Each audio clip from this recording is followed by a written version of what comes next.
दुर्गातिशमनी दुर्गा पद्मिनिवारिणी दुर्गमच्छेदिनी दुर्गसाधिनी दुर्गनाशिनी दुर्गतोद्धारिणी दुर्गनिहन्त्री दुर्गमापः दुर्गमज्ञानदा दुर्गदैत्यलोकदवानला दुर्गमा दुर्गमा लोका दुर्गमात्मस्वरूपिणी दुर्गमार्गप्रदा दुर्गमविद्या दुर्गमाश्रिता दुर्गमज्ञानसंस्थान दुर्गमध्यानभासिनी दुर्गमोहा दुर्गमगा दुर्गमार्थस्वरूपिणी दुर्गमासुरसंहन्त्री दुर्गमायुधधारिणी दुर्गमाङ्गी दुर्गमदा दुर्गम्या दुर्गमेश्वरी दुर्गभीमा दुर्गभामा दुर्गभा दुर्गधारिणी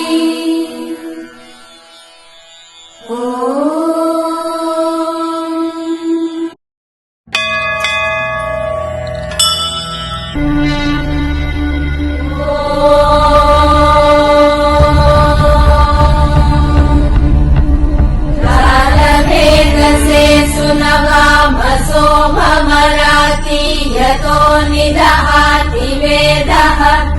स नः पश्यति दुर्गाणि विश्वानावेव सिन्धुम् दुरितात्यग्निः तामग्निवर्णाम् तपसा ज्वलन्तीम् भैरोचनीम् कर्मफलेषु जुष्टाम्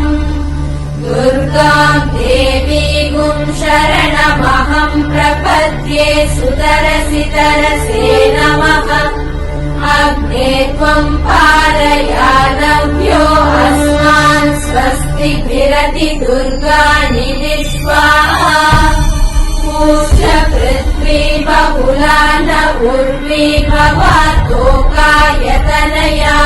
संयोः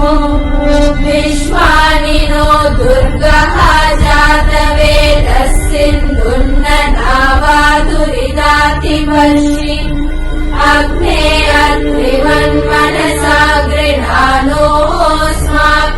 बोध्यपिता तनूनाः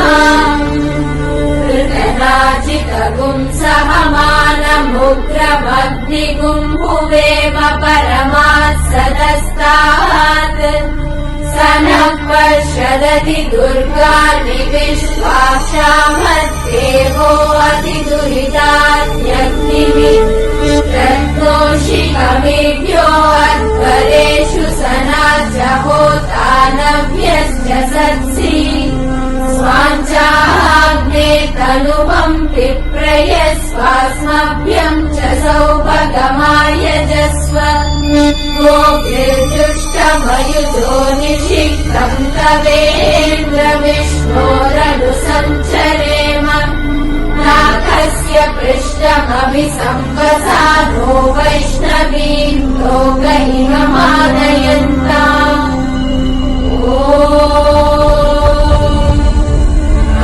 कात्यायनाय विद्महे कन्याकुमारी धीमहि तन्नो दुर्गे प्रचोदयात् ॐ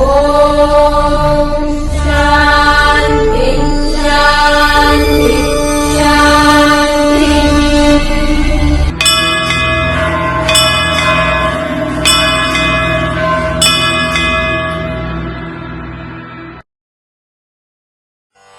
अथ देव्याः कवचम् ॐ अस्य श्रीचण्डीकवचस्य ब्रह्मा ऋषिः अनुष्टुप्छन्दः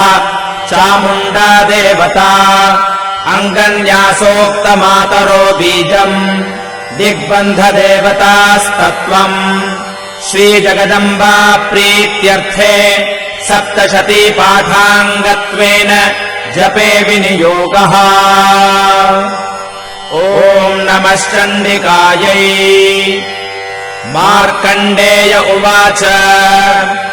ॐ यद्गुह्यम् परमम् लोके सर्वरक्षाकरम् नृणाम् यन्न कस्यचिदाख्यातम् तन्मे ब्रूहि पितामह ब्रह्मोवाच अस्ति गुह्यतमम् विप्र सर्वभूतोपकारकम् देव्यास्तु कवचम् पुण्यम् तच्छृणुष्व महामुने प्रथमम् शैलपुत्री च द्वितीयम् ब्रह्मचारिणी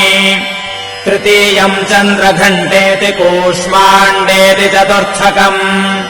पञ्चमम् स्कन्दमातेति षष्ठम् कात्यायनीति च सप्तमम् कालरात्रीति महागौरीति चाष्टमम् नवमम् सिद्धिदात्री च नवदुर्गाः प्रकीर्तिताः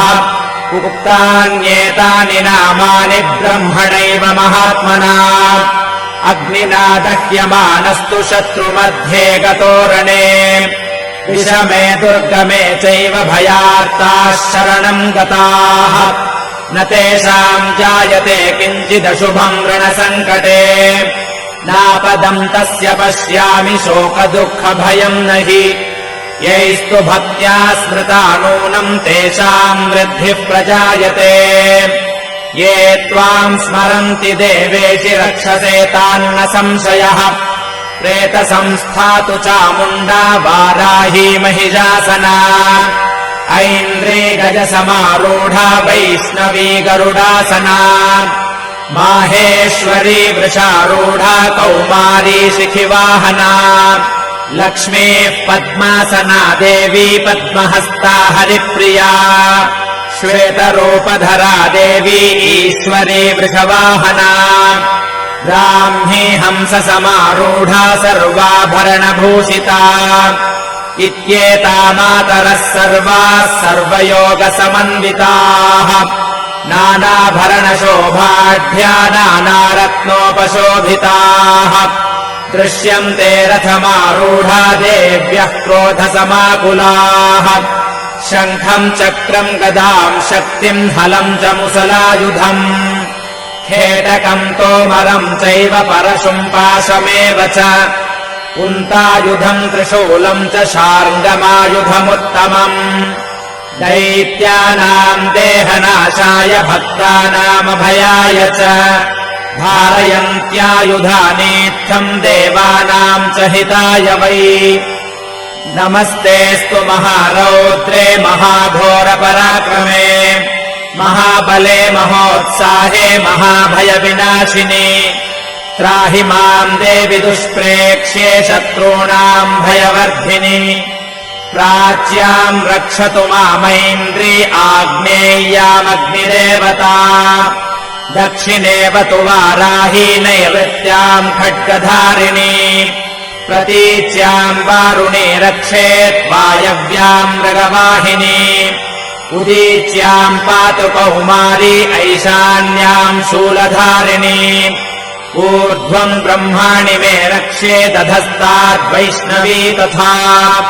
एवम् 10 दिशो रक्षेत् चामुण्डा शववाहना जया मे चाग्रतः पातु विजया पातु पृष्ठतः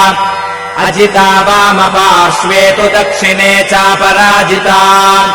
शिखामुद्योतिनी रक्षेदुमामूर्ध्नि व्यवस्थिता मालाधरी ललाटे च भ्रुवौ रक्षेद्यशस्विनी त्रिनेत्रा च भ्रुवोर्मध्ये यमघण्टा च नासिके शङ्खिनी चक्षुषोर्मध्ये श्रोत्रयोर्द्वारवासिनी कपोलौ कालिका रक्षेत् कर्णमूले तु शाङ्करी नासिकायाम् सुगन्धा च उत्तरोष्ठे च चर्चिका अधरे चामृतकला जिह्वायाम् च सरस्वती दन्तान् रक्षतु कौमारी कण्ठदेशे तु चण्डिका घण्टिकाम् चित्रघण्टा च महामाया च तालुके कामाक्षी चिबुकम् रक्षेद्वाचम् मे सर्वमङ्गला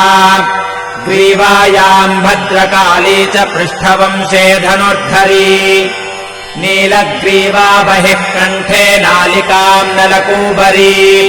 स्कन्धयोः खड्गिनी रक्षेद्बाहू मे वज्रधारिणी हस्तयोर्दण्डिनी रक्षेदम्बिका चाङ्गुलीषु च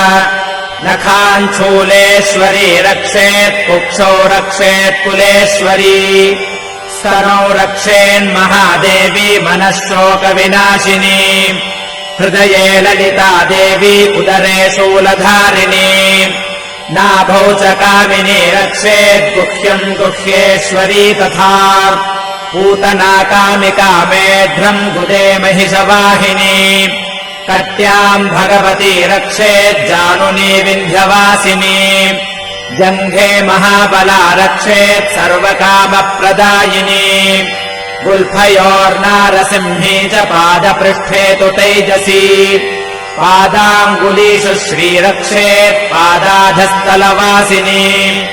नखान्दंष्ट्राकराली च केशांश्चैवोर्ध्वकेशिनी रोमकूपेषु कौबेरी त्वचम् वागीश्वरी तथा रक्तमज्जावसा मांसान्यस्थिमेदांसि पार्वती अन्त्राणि कालरात्रिश्च पित्तम् च मुकुटेश्वरी पद्मावती पद्मकोशे कफे चूडामणिस्तथा ज्वालामुखी नखज्वालामभेद्या सर्वसन्धिषु शुक्रम् ब्रह्माणि मे रक्षेत् छायाम् छत्रेश्वरी तथा अहङ्कारम् मनोबुद्धिम् रक्षेन्मे धर्मधारिणी प्राणापानो तथा व्यानमुदानम् च समानकम् वज्रहस्ता च मे रक्षेत् प्राणम् कल्याणशोभना रसे रूपे च गन्धे च शब्दे स्पर्शे च योगिनी सत्त्वम् रजस्तमश्चैव रक्षेन्नारायणी सदा आयु रक्षतु वाराही धर्मम् रक्षतु वैष्णवी यशः कीर्तिम् च लक्ष्मीम् च धनम् विद्याम् च चक्रिणी गोत्रमिन्द्राणि मे रक्षेत् पशून्मे रक्ष चण्डिके पुत्रान् रक्षेन्महालक्ष्मीर्भार्याम् रक्षतु भैरवी पन्थानम् सुपथा रक्षेन्मार्गम् क्षेमकरी तथा राजद्वारे महालक्ष्मीर्विजया सर्वतः स्थिता रक्षाहीनम् तु यत्स्थानम् वर्जितम् कवचेन तु तत्सर्वम् रक्ष मे देवि जयन्ती पापनाशिनी पदमेकम् न गच्छेत्तु यदीच्छेत् शुभमात्मनः कवचेनावृतो नित्यम् यत्र यत्रैव गच्छति तत्र तत्रार्थलाभश्च विजयः सार्वकामिकः यम् यम् चिन्तयते कामम् तम् तम् प्राप्नोति निश्चितम् परमैश्वर्यमतुलम् प्राप्स्यते भूतले पुमान् निर्भयो जायते मर्त्यः सङ्ग्रामेष्वपराजितः त्रैलोक्ये तु भवेत् पूज्यः कवचेनावृतः पुमान् इदम् तु देव्याः कवचम् देवानामपि दुर्लभम् यः पठेत् प्रयतो नित्यम् त्रिसन्ध्यम् श्रद्धयान्वितः दैवी कला भवेत् तस्य त्रैलोक्येष्वपराजितः जीवेद्वर्षशतम् साग्रमपमृत्युविवर्जितः नश्यन्ति व्याधयः सर्वे लूता विस्फोटकादयः स्थावरम् जङ्गमम् चैव कृत्रिमम् चापि यद्विषम् अभिचाराणि सर्वाणि मन्त्रयन्त्राणि भूतले भूचराः खेचराश्चैव जलजाश्चोपदेशिकाः सहजाकुलजा माला डाकिनी शाकिनी तथा अन्तरिक्षचरा घोरा डाकिन्यश्च महाबलाः ग्रहभूतपिशाचाश्च यक्षगन्धर्वराक्षसाः ब्रह्मराक्षसवेतालाः कूष्माण्डाभैरवादयः नश्यन्ति दर्शनात् तस्य कवचे हृदि संस्थिते मानोन्नतिर्भवेद्राज्ञस्तेजो वृद्धिकरम् परम् यशसा वर्धते सोऽपि कीर्तिमण्डितभूतले जपेत् सप्तशतीम् चण्डीम् कृत्वा तु कवचम् पुरा यावद्भूमण्डलम् धत्ते सशैलवनकाननम् तावत्तिष्ठति मेदिन्याम् सन्ततिः पुत्रपौत्रिकी देहान्ते परमम् स्थानम् यत्सुरैरपि दुर्लभम् प्राप्नोति पुरुषो नित्यम् महामाया प्रसादतः लभते परमम् रूपम् शिवेन सह मोदते ॐ इति देव्याः कवचम् सम्पूर्णम्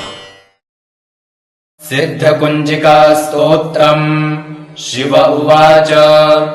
शृणु देवि प्रवक्ष्यामि कुञ्जिकास्तोत्रमुत्तमम्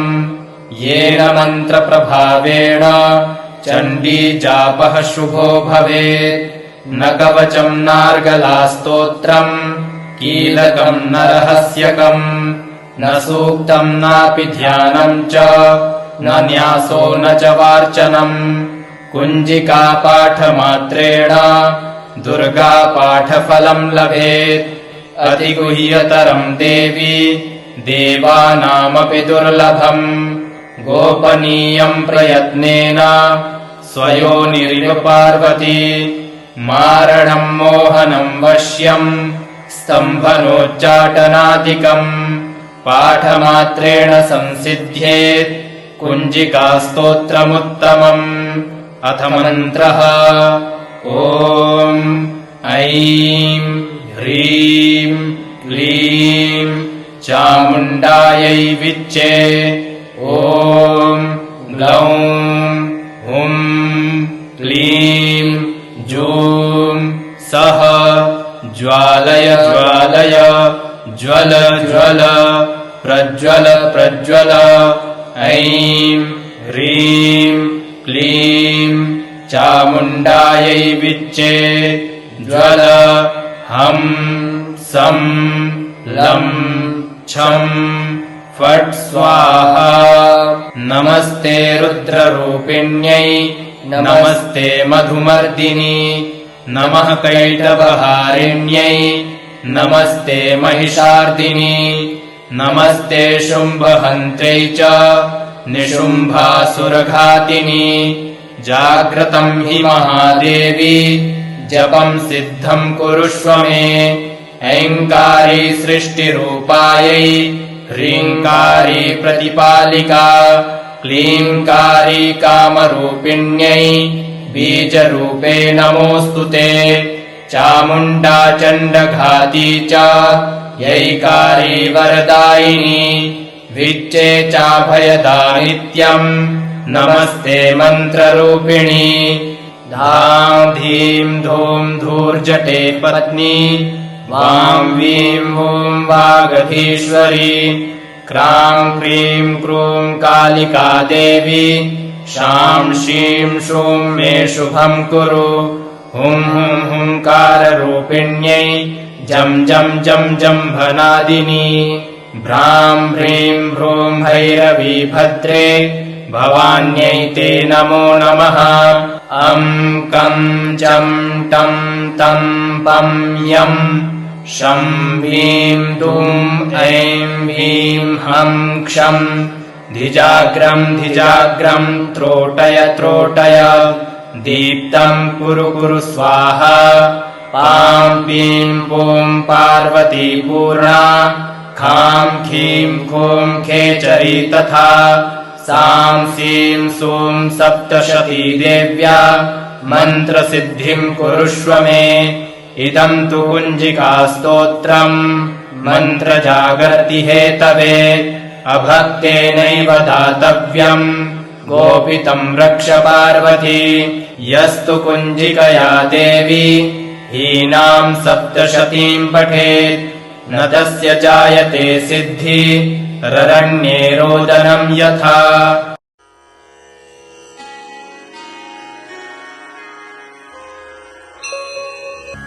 ह्रीङ्कारासनगर्भितानलशिखाम् सौः क्लीं कलाम् बिभ्रतीम् सौवर्णाम्बरधारिणीम् वरसुधाधौताम् त्रिनेत्रोज्ज्वलाम् वन्दे पुस्तकपाशमङ्कुशधराम् स्रग्भूषितामुज्ज्वलाम् त्वाम् गौरीम् त्रिपुराम् परात्परकलाम् श्रीचक्रसञ्चारिणीम् अस्य श्रीशुद्धशक्तिमाला महामन्त्रस्य उपस्थेन्द्रियाधिष्ठायी वरुणादित्य ऋषिः दैवी गायत्री छन्दः सात्विक ककार भट्टारकपीठस्थित कामेश्वराङ्कनिलया महाकामेश्वरी श्रीललिता भट्टारिका देवता ऐं बीजम् क्लीं शक्तिः सौः कीलकम् मम खड्गसिद्ध्यर्थे सर्वाभीष्टसिद्ध्यर्थे जपे विनियोगः। अथ ध्यानम्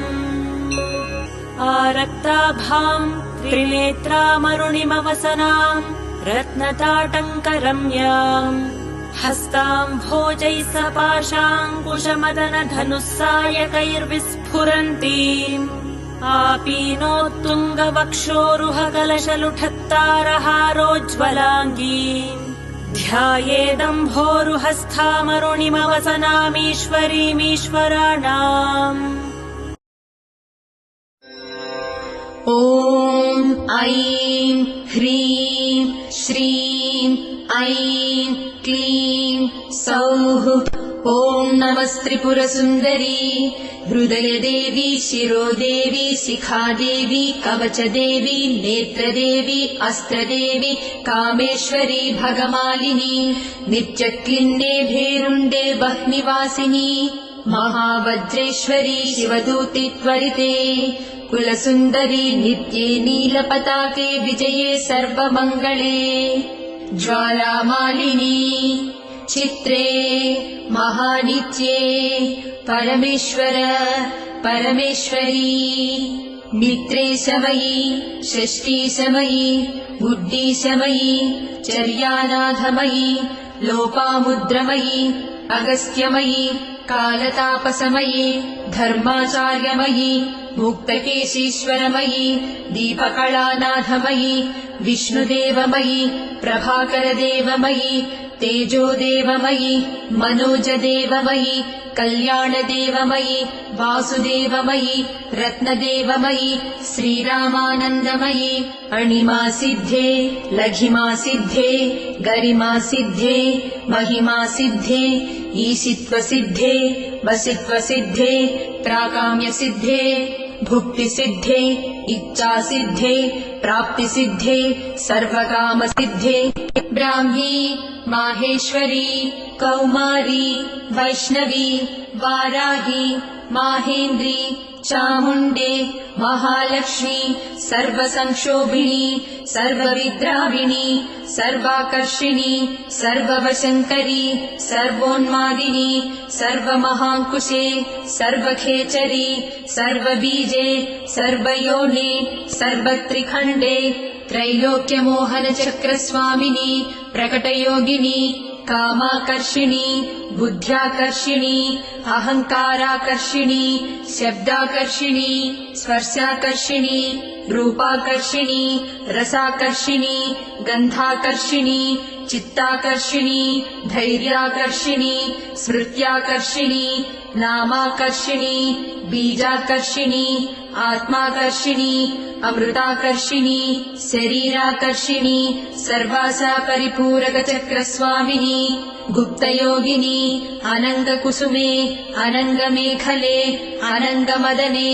अनङ्गमदनातुरे अनङ्गरेखे अनङ्गवेगिनी अनङ्गाकुशे अनङ्गमालिनी सर्वसंक्षोभणचक्रस्वामिनी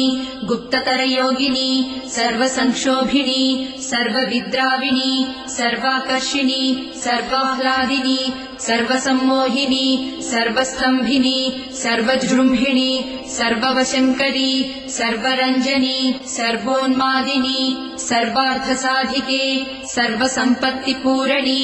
सर्वमन्त्रमयी सर्वद्वन्द्वक्षयङ्करी सर्वसौभाग्यदायकचक्रस्वामिनी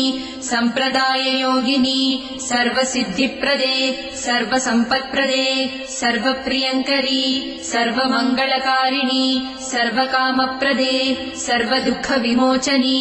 सर्वमृत्युप्रशमनी सर्वविघ्ननिवारिणी सर्वाङ्गसुन्दरी सर्वसौभाग्यदायिनी सर्वार्थसाधकचक्रस्वामिनी कुलोत्तीर्णयोगिनी सर्वज्ञे सर्वशक्ते सर्वैश्वर्यप्रदायिनी सर्वज्ञानमयी सर्वव्याधिविनाशिनी सर्वाधारस्वरूपे सर्वपापहरे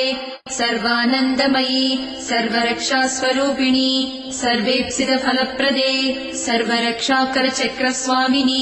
निगर्भयोगिनी वसिनी कामेश्वरी मोदिनी विमले अरुणे जयिनी सर्वेश्वरी कौलिनी सर्वरोगहरचक्रस्वामिनी रहस्ययोगिनी बाणिनी चापिनी पाशिनी अंकुशिनी महाकामेश्वरी महावज्रेश्वरी महाभगमालिनी सर्वसिद्धिप्रदचक्रस्वामिनी अतिरहस्ययोगिनी श्री श्री महाभट्टारिके सर्वानन्दमयचक्रस्वामिनी परापररहस्ययोगिनी त्रिपुरे त्रिपुरेशी त्रिपुरासिद्धे त्रिपुराम्बा महात्रिपुरसुन्दरी महामहेश्वरी महामहाराज्ञी महामहाशक्ते महामहागुप्ते महामहाज्ञप्ते महामहानन्दे महामहास्कन्दे महामहाशये महामहाश्रीचक्रनगरसाम्राज्ञी नमस्ते नमस्ते नमस्ते नमः।